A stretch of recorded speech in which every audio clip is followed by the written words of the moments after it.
Is that Nerveen? Yes. Hello, good to see you. So sorry, I've been trying to connect, but there was something technical not working.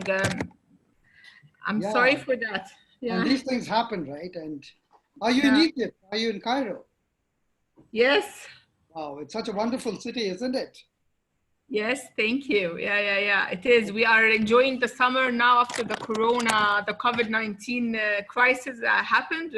It's very difficult for anyone to travel, of course. So we went, and most of the people travel to the North Coast and to their summer houses at the moment. Right, right. Great. So, Nerveen, I'm sorry we've lost a few minutes, but I hope we'll try and cover some ground here. They're running a very tight conference schedule. So in about 16 Yes. minutes, they'll time us out. So what I'll do is I will take Yes. a quick 30 seconds to make a grand introduction of 25 years of your experience supporting education and all the beautiful stuff you have done. And then I'll let you speak because I think that's what the audiences want to hear. And then at some point, I will try and Yeah. come in. So we have, for the WEF audience, the pleasure of hearing Nirbeen Abu Ghazia. She's the CEO of Al Alfi Foundation. She's had 25 years of experience in education management in Egypt and the Middle East.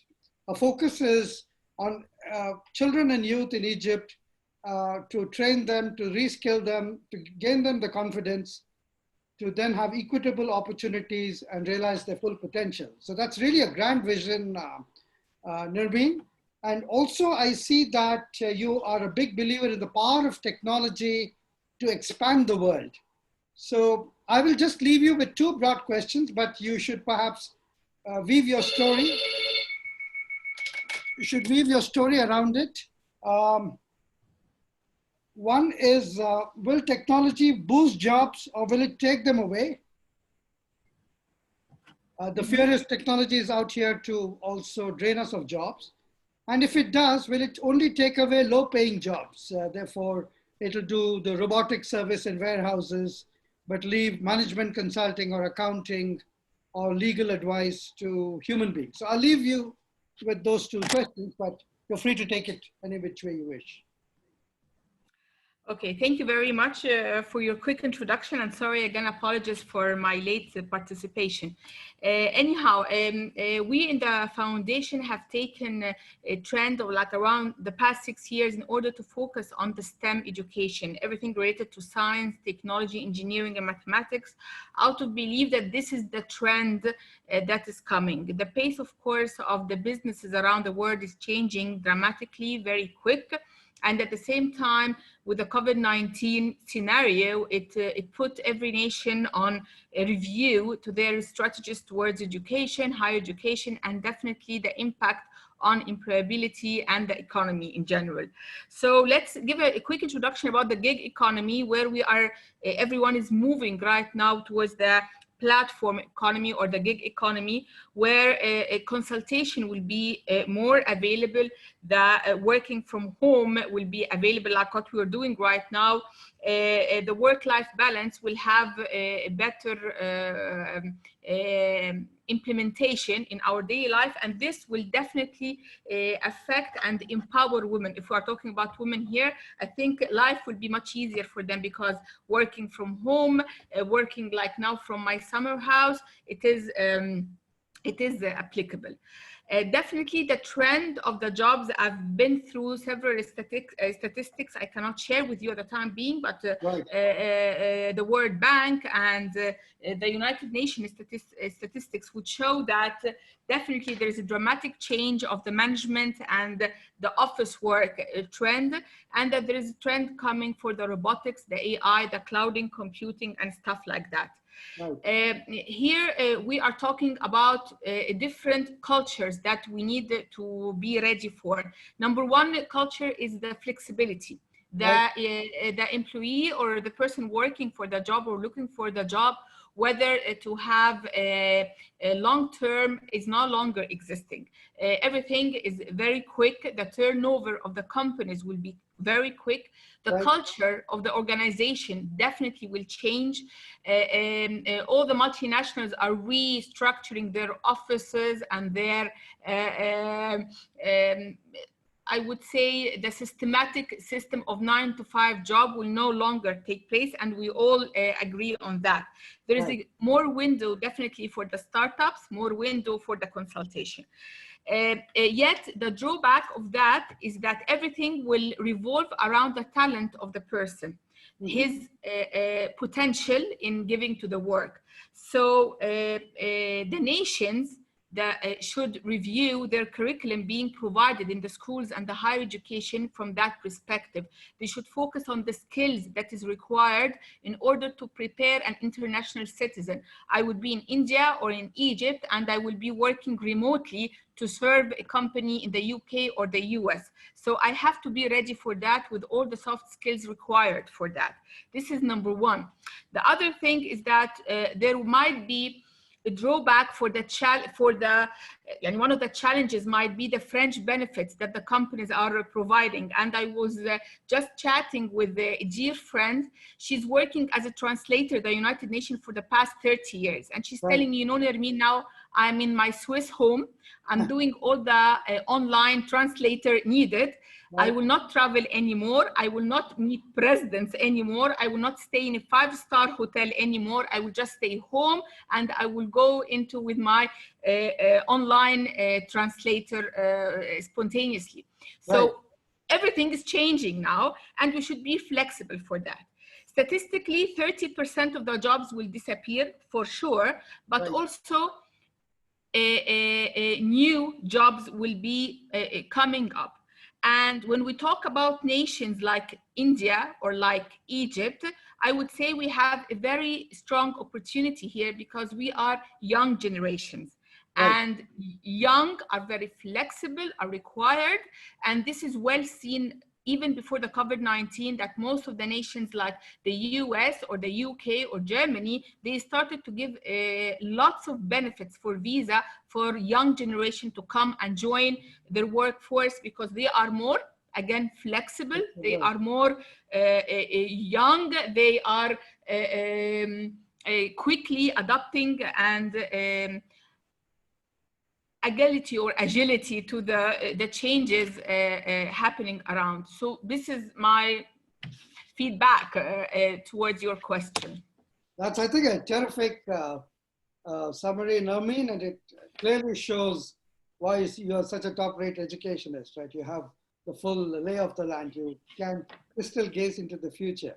You know, it's interesting you talk of technology. In India, also like Egypt, we had a very flourishing technology-dependent industry on outsourcing, BPOs, for example. And the good thing it did is it almost picked very lowly skilled or less educated people in Indian society, gave them this nice job in an office, even if it was supporting a credit card operation in the US or a water utility in the UK. And it created a whole new breed of Indians, right? And in fact, many youngsters had double names. They had an Indian name at home, and they had a name like Dorothy or something else to appease to their customers, right? So the point is, it created a whole new generation of Indians. How are the young in Egypt? What are they thinking about the world? Do they study in these great STEM colleges in Egypt and then go abroad? Because Egypt also has great engineers. So, or they are now happy to serve the nation in a new sense of patriotism or nationalism. So do they want to stay back or go out? Yes. I'm very pleased to be working closely with the Ministry of Education. We have two ministers serving education, one for the school or the pre-university education, and the other one serving the university education, the higher education, and the postgraduate studies. And we started 6 years ago to send people to resume their STEM education abroad. And Right. some people were really challenging us and criticizing us because of that, because they are like, this is draining the nation from the potential of the smart people serving the STEM education. Yeah. Yet my review on that, or our point of view, and actually sharing it with our chairman point of view, is that if there is a brain drain at a certain point, there will be brain gain. And Right. if a country like Egypt is not quite ready with the platform to serve the new sciences in the nanotechnology and other areas that are coming up, let us send them and create the platform for them, and then they will come back. Right now, I'm sure you're familiar with that there is the brain circulation kind of thing. It's not necessary that you will be serving an Indian citizen or Egyptian citizen will not be serving back his country if he's staying in Johns Hopkins University, for example, doing his medical degree. He can still serve us with the cross training and the online consultation that he can provide, and he can even benefit the country more and more. So right now, we are working on different scenarios in the country. One, of course, to the readiness of the graduate in order, as we mentioned earlier, to be an international citizen with all the skills and the packages he might be needing in order to deal with the world. This is one. The other thing, we should, as a nation, work on creating more of centers of innovation and creativity in order to open up and to give them the space to think, and the cloud thinking and the ideas to come up, and it keeps on generating.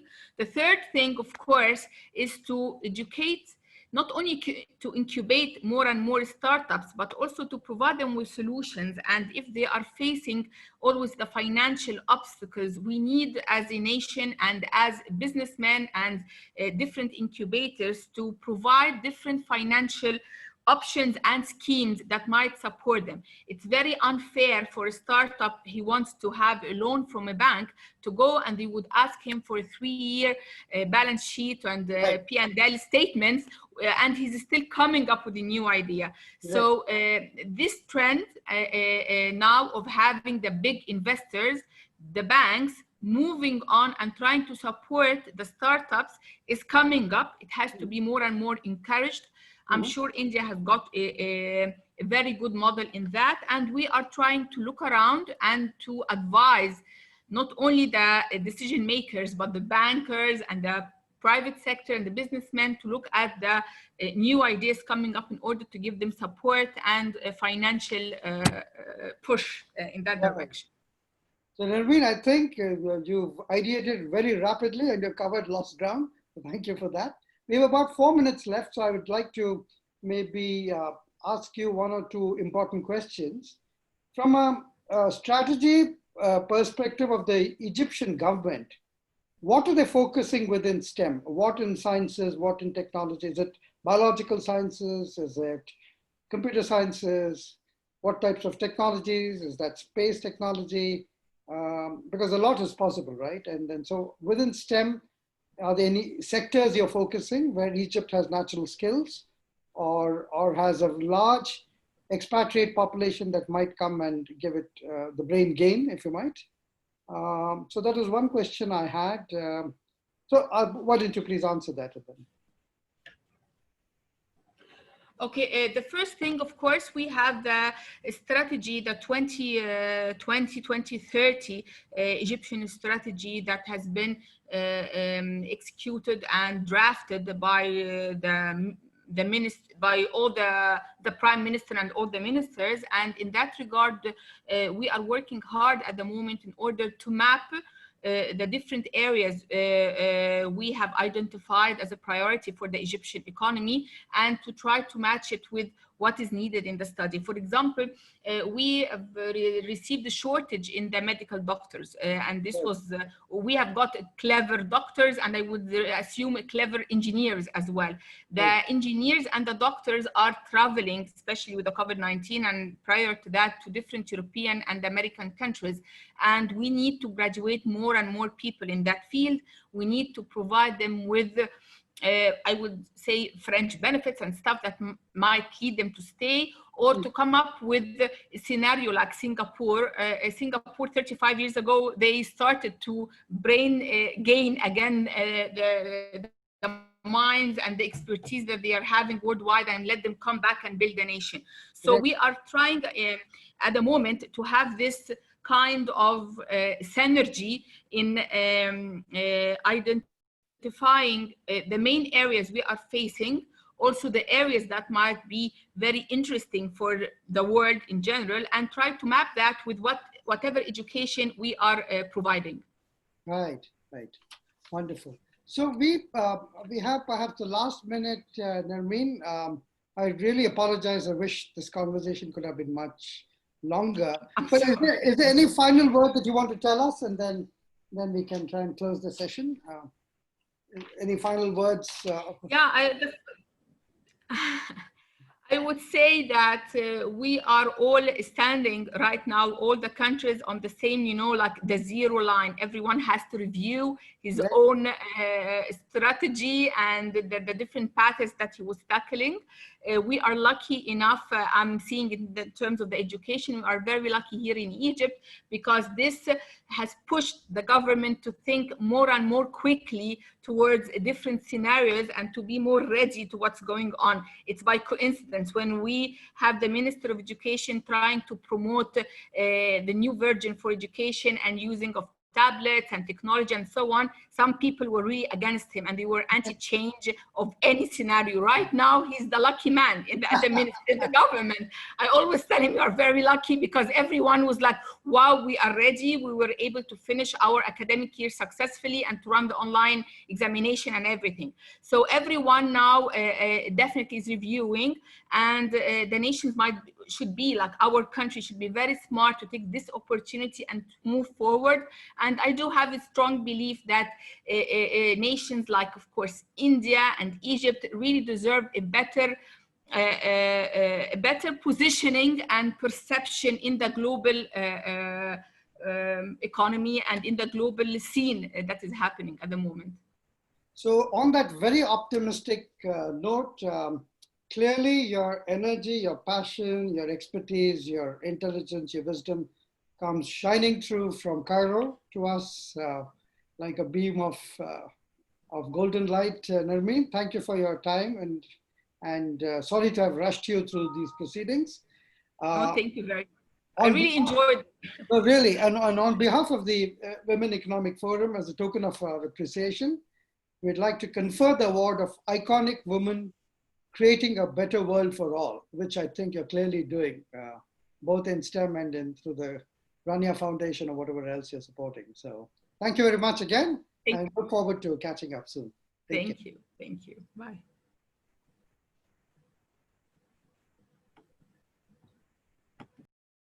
How many more? Next one. Sustainable agriculture. What is this? No.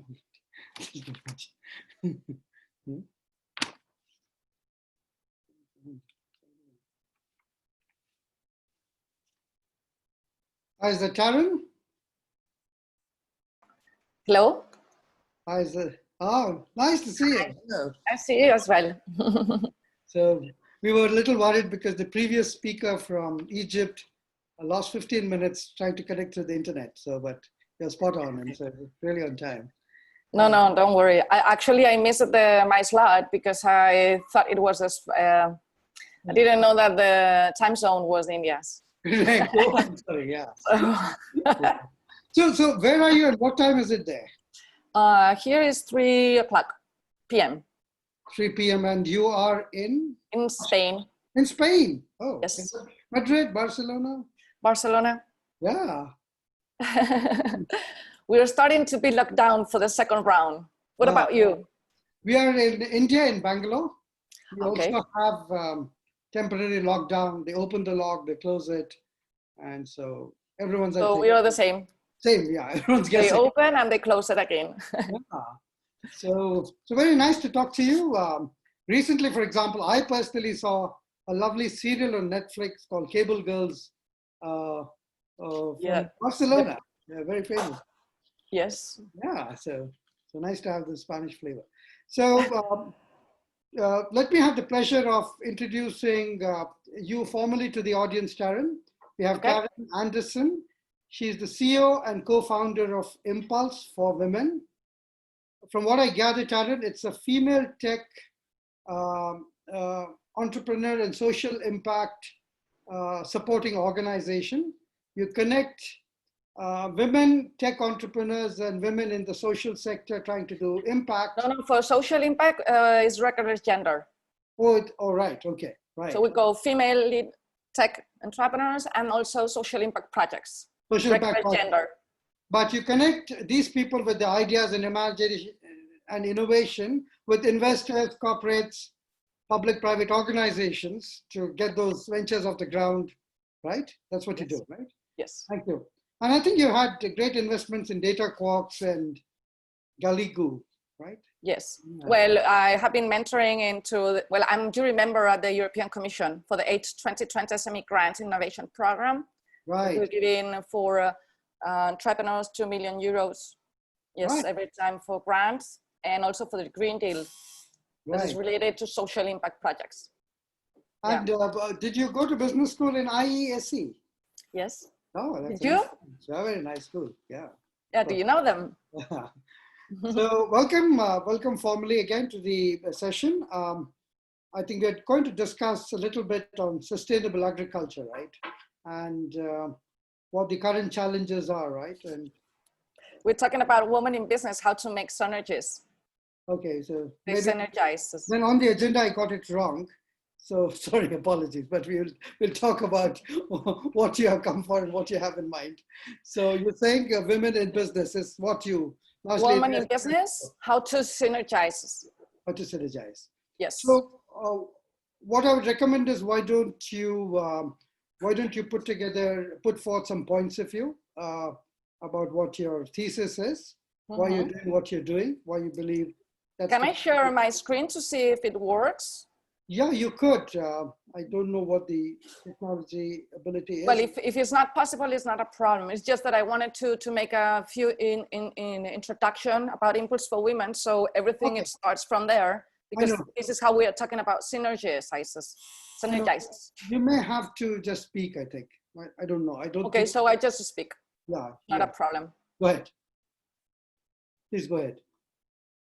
Okay, I'm going to see the chat from here, isn't it? Yeah, sure. So I will be able to answer. Shall I answer every time that is coming into a question, or are we going to do Q&A once we are done?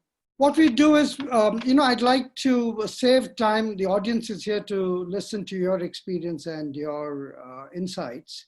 So why don't you tell us all a little bit of your success through Impulse for Women, what you've been able to do. Yeah, and I'm going to make the storytelling, and then I'm going to explain how females are working and synergizes between them. And then I'll jump in with questions. I won't break your thought, but I'll come in. Okay. Right. Thank you. Thanks to you. So what do you exactly do in Impulse for Women? What sectors do you support? What do you not do?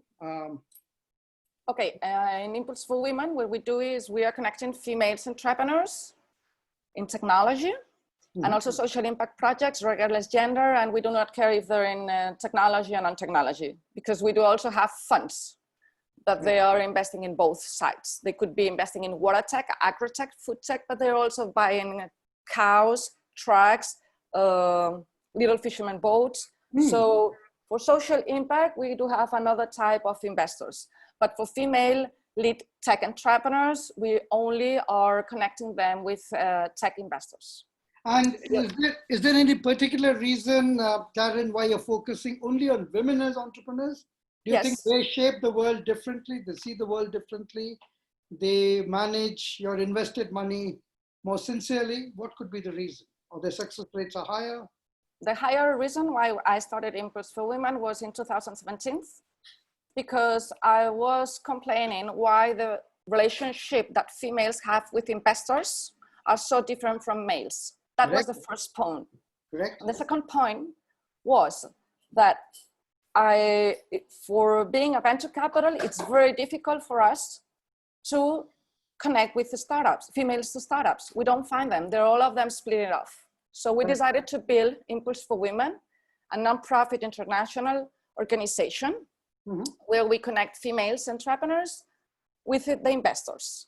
Doesn't matter which stage of maturity and economic needs are they, because we cover all the stages since the beginning until the exit. Excellent. So, Darren, on that, let's just stay back for a second. You did talk about this venture capitalist mindset that doesn't seem very supportive to women. Where is the bias coming from? Because venture capitalists want to make money. So how does it matter if a woman entrepreneur had a great idea that's executable or a male entrepreneur? So actually, there is now any difference between a female entrepreneur than a male. They have a super good ideas. They have business model. Is the way that the mentality that we are constructing an entrepreneur is very different. We are looking much more in long term, much more community. We are much more realistic. And there is a really good point. When I'm talking about realistics, I'm talking about the financial statements. You can have a financial statement of a female, and it's going to be minus a mistake of minus plus minus 5%. If you get in a male, you could take off 25%. Thank you very much. Yeah, you're right. I'm so sorry. No, I think you're right. So you're clearly, I think women are honest, and strangely, that was also the experience in Bangladesh when Grameen Bank gave money to very poor women, and they managed to return all those loans absolutely on time and with a low default rate compared with other segments that the bank lent to. So that validates in some ways your point that in a sense, women have, in a sense, some natural sense of integrity, right? About borrowing money and returning it. Yes. Yeah. The other thought I had is on the investing side, you are not so bothered if the investor is male. The entrepreneur has to be female, but the investor could be male, right? In a sense, because so that's okay. So yes, actually, we split Impulse for Women in different experts units. When I told you before that we were covering since the beginning until the exit, each unit has a board members of maximum 10 people, and they could be male and female, because I really support that the most efficient teams are coming when they're a mixed gender. Correct. Not when, but if we're getting data, females founders are 65% much more successful than, along with males, is 45%. Right. But once I just jump to the mix of genders, we're talking about 75%, 80% of success. So that's, I think, a great insight, Taryn, because it really also minimizes risk, right? Through diversity, through some strange bonding that happens because of this combination of genders and stuff like that, right? Yeah, but it has a reason. Males is much more deeper. When they're thinking in something, they got much more deeper and they got focus. And female is much more holistic. We are having, yes, this is why I say before, is like the way that we are working is in long term, and we would like to have and be very secure that every step that we're going or doing is correct. Right. Male is much more brave in that way. They're going over there and they don't care. They just go, you know? And so Taryn, within that, within the startup, are there certain functions which by your experience are more, in a sense, female oriented, like sales or marketing or product research? R&D is more male oriented? You're right. Yeah. We do have some sectors, because into Impulse for Women, we cover all of them. Actually, because I do have investors from all the that they're investing in all the verticals. So we are open. We do have an industry sector, and also we do have a technology sector. Right. And there are much more females in tourism, health, in marketing, and food tech, agri-tech. You could find much more content over there. And your investments are mainly within Spain or Europe, or it doesn't matter which region? Actually, we started in Spain. But when we wanted to do the matchmaking platform, we didn't find more than 150 females. Correct. And as I told you before, I'm part of the jury member of the European Commission for the 2020 SME program. Right. And I do have one hat. I'm a venture capital investing in United States and Canada. Correct. And my fund is working there since 2008. So professional networking, we have it from the other side of the Atlantic. Right. And my friends networking, investors networking is in Europe because I'm attending to all those funds in investments events. Right. So the way that we were growing, it was in a natural growth. And besides, I have to really mark this. Female is super collaborative. And they were saying that we were trying to help them. They were helping another ones. So they started to grow in a global way that at the beginning I was very scared. Like we were growing in countries that we don't have any presence, for example, in Asia. Right. So the way that we wanted to start it was asking to females from the country if they want to be ambassadors of Impulse for Women to try to grow the females lead tech ecosystem. Correct. And by the other side, we will started to work with public and non-public international organizations. So this is why we started to work with the United Nations Women, with the United Nations World Children's Organization, with private foundations like Everest Foundation. We also are working with Amazon, a partnership. And that's the way that we are giving support. Because finally we started like a matchmaking platform, but right now we're a connecting marketplace. We are offering a lot of services like mentorings, webinars, and any kind of support where a female, if she wants to become an entrepreneur, she's there. And we're gonna push her and let her go, and we will give them support. Not only in the financial way, that is one of the most weakness parts that females doesn't get so aligned, or they don't like it so much, but we provide them that point. That's the most important one, and another ones around. And Darren, give us a sense, because your audience is international, what is the profile of a young female entrepreneur in Spain? Do they want to go create companies? Do they want to go to good business schools like you did and become an investment banker with Goldman Sachs in New York, or with McKinsey as a management consultant, or do they want to go to employment, or there's this surge of entrepreneurship where everyone doesn't want to work for a big company, but wants to go change the world in his ways? Yeah. Yes, I understood it. It's just that the youngest females, they are starting to become much more entrepreneurs, and you could see how it's changing the mindset of the youngest. Okay. Also, there's something very good that females are now, they're starting to see that to become an entrepreneur, you don't need to be an engineer. Actually, there's a lot of restaurant chefs that they're not the owner of the restaurant. Correct. And they know how to make very good food. Right. So it's exactly the same. And I'm always using this metaphoric to let them understand that when you don't arrive to one point, you have a lot of people around that is going to support you, and you can hire them to complete your business. Right. Also, in terms of investments, what is the exit plan for the companies? Do they end up in the stock market, or do you sell your stake to some next round of investor depending on the round? Actually, we have three normal exits. One, it will be an IPO. That then you have all those like NASDAQ that you could go over there. Then you could be bought from a big corporate. You can also make a joint venture with another startup, or you can sell it.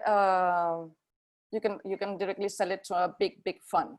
Right. You always have the biggest players in private equity that they're over there searching for good business models. Right. So, Tarun, at this stage, could you inspire the audience by giving us one example of where your intuition backed a female entrepreneur, and your bet came good. You did 30x, 100x, whatever you did, if that's the measure of success or some of the metric. And maybe one other investment where you thought you got it right.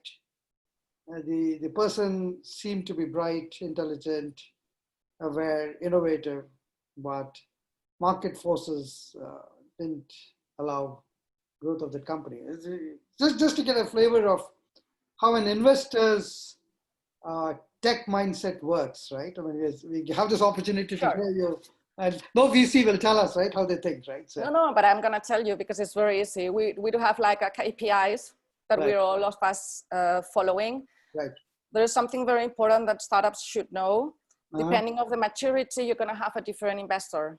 And investors, we're using different metrics. It's not the same.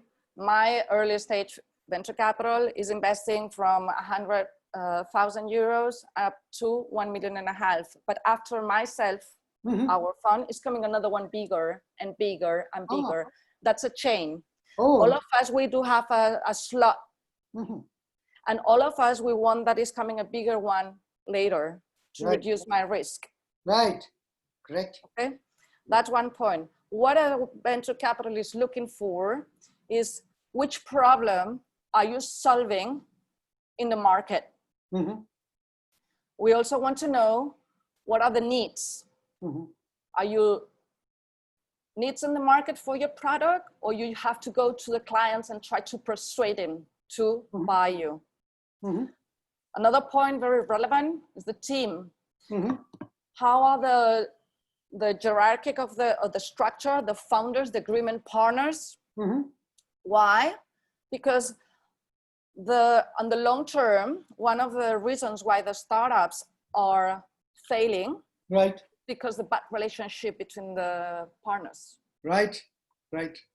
So it's one point that there's only fundamentals, there's no any KPIs, but we really spend much more time reviewing the team than the business model. Business model, we're seeing a lot during the year. We catch very quickly when there is a need in the market and you're solving a problem. It's like 5 minutes conversation, we got it. But then it's coming the much longer part is to understand, to know well the team and to see that they have the same mindset. Right. Where are they going? Right. Another point very important is to see how are they going to scale up. There's when it's coming marketing and sales behind, and also another point, networking. Which are the networking? Are they coming from the sector? Do they have already clients that they could make when they are testing the product to someone that will be aligned and collaborate with them to make them introduce and see which weakness part do they have and which add value. Correct. And the last point is the exit. We're not gonna put money into a startup that they do not have an objective and they do not know where they're going in the long term. Long term, we're talking in the next 5 years. Right. Okay. We want to know that we're giving you the money, where are you going, but I want my money back. Right. That's very good. That's how an investor is thinking. And there is not any difference between a female business model than a male business model. I mean, it's the same. But Darren, I was coming to that. What about a female investor versus a male investor? Do you have a special woman's intuition? No, something goes in the head to say, I don't believe this team. And women, I think, like children, are in some ways born with that gift, is my view. Maybe I'm feminist, so I don't know, I think differently. So. Yeah, but I mean, I think that once that they start to become much more females investors into the field, I think we will open another KPIs. Right. Because we're different mindset. And males, maybe, now is a male sector dominated. Right. So it's very difficult to tell you Correct. Is this gonna be a difference, or which are gonna be the differences between the males and females investors? What I'm gonna tell you that is just true for both genders is that we're venture capital. We do have money from the GPs, the general partners. Correct. But they're coming money from investors. Right. So we always have to consider that we are not only investing by our side, we are investing with money from different people, and we want to raise another fund number 3, another fund number 4, and we want our investors. Correct. So we also have bosses Correct. into our management. Right. We are selecting, but we have bosses, and our mission is to make profits. Right. So it's not any difference between a female venture capital with a male venture capital. The objective is the same, but maybe the way that we consider the business model could be different, because in a real way, both of us, we know that we have different mindsets. Correct, correct. And Tarun, maybe we're coming to the last 5 or 6 minutes of the conversation. So, so on the other bit that you also support, social impact, what do you do there? The audience might benefit because there are a lot of social entrepreneurs as women in the audience. So what do you think?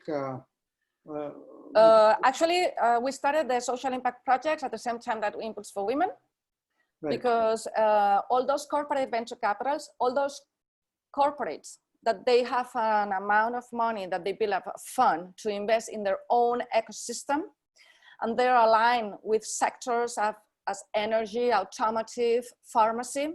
When they are investing in their own fund, they're also generating a social impact, because those sectors already have social impact behind. Right. So what happened? All those corporates that have a social corporate venture capital, they are also covering the CSR department. Right. And when we detected, we said, okay, from Impulse for Women, we do have a lot of deal flow that we are connecting female startups, social impact projects with investors, but we're also helping to corporates that they want to make a digital transformation to find proposals to become clients of those startups. Why? Because a venture capital is not going to give money to a startup until they do not have clients and they're not monthly invoicing. Correct. Right. Who is going to give them the possibility to invoice? Their clients. Who are their clients? Corporates. Correct. This is why it's so important to have the corporates also along the ecosystem. Got it. And corporates have also CSR department. Correct. So they can go align with the social impact funds and invest also in our social impact deal flow. Right. Yeah. We were connecting dots. That's what we did. Wonderful. So, Tarun, just tell us a little bit of your personal story. Why did you choose to do this over everything else you could do? My background is coming from the private banking. Right. And in 2005, I sit down in front of my boss and ask him to start to make a call out to foundations, private foundations, to bring them to our bank, and make another call out to our clients to make a cross-selling. Because in Spain, you got taxes benefits if you're investing in nonprofits. Correct. So I want the bank that I was working at, but at that time it was a little one. So it was very easy to make this type of projects. Starting to select which foundations I was aligned and I like them to bring them into the bank, I started to discover different types of foundations. And in 2011, I built up a cluster pluribus foundations from different types of private foundations that they were having already projects and they were helping and supporting. So I used to have two hats. One was my nonprofit, that was on my free time, and the other one was working at the bank.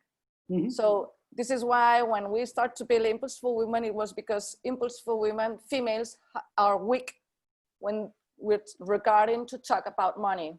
Correct. This is why we help them. But we could help also youth, boys and girls if they need them. Right. They need it.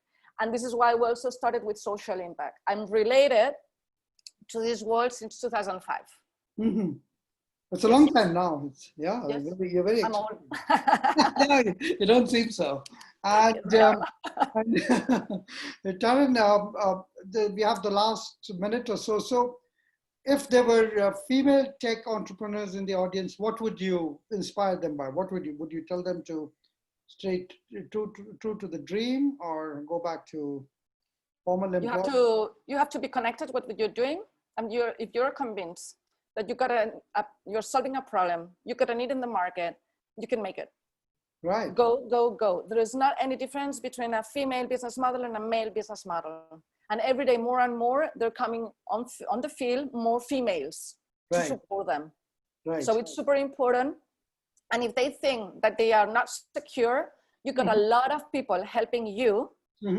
From our platform, we do have mentoring sessions of very high qualified people that they're investors. Right. And they could help you, guide you. There is no excuse. Right. So they can do it, and females are resilient. Right. By nature. So it's one of the most important qualities that you have to become a startup, because it's not easy. For sure it's not. But don't forget, because every day you're learning something, and doesn't matter if it doesn't work today, because you learn a lot of things that you could apply it in the next future, if not. And if it's not today, it's going to happen again in the next future. Everything is like a puzzle, and you're building it, a house. Those, I think, are very, very optimistic messages, Taryn, and thank you for your wisdom. We are perhaps coming to the end of the session. So as a thank you on behalf of the Women Economic Forum, as a token of our appreciation for your genius, your time, your ideas, your inspiration, please accept this award of Iconic Woman Creating a Better World for All, which is what you're doing. Right. Thank you very much. But someday you can do a cross-border India-Spain investment, and so we already have it. We do have people in India. Yeah, come on. In Singapore, in Vietnam, Philippines. Yes, we are there. You will see us in the newspaper soon. Good to know that. So once again, thank you very much, and look forward to staying in touch. Thank you to you and the organization. Really appreciate it. Thank you very much. Yes. Bye-bye. Bye.